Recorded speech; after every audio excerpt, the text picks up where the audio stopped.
인구는 경제 문제와 뗄 수 없는 밀접한 관계에 있습니다. 지금도 인구는 분명한 경제 이슈이지만 과거에는 사람의 힘에 의한 생산에 의존하던 시기였기에 인구가 경제에 미치는 영향이 지금보다 훨씬 더 절대적이었습니다. 농업이 주 산업이었던 과거의 노동력을 좌우하는 것은 인구였습니다.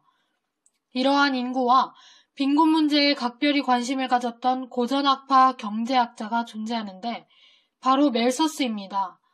이 멜서스는 지식인으로서 이러한 변혁에 무관심할 수도 있었지만 영국의 각종 사회 문제에 대한 해결책을 찾으려 노력합니다.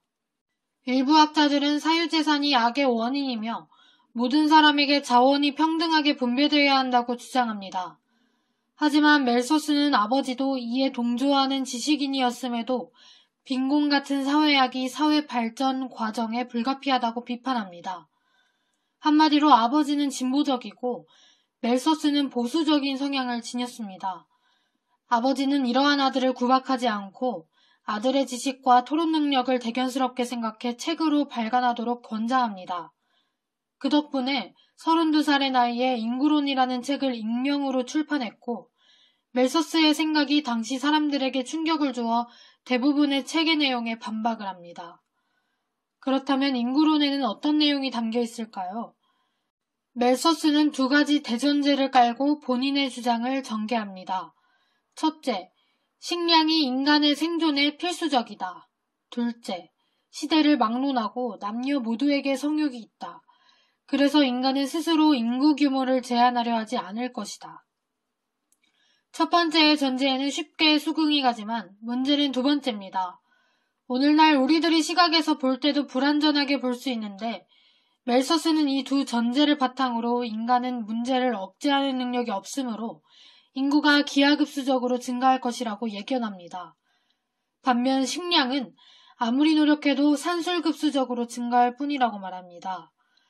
인구가 과도하게 증가하면 식량이 부족해지고 빈곤한 사람들은 영양 부족과 질병과 기아로 죽습니다.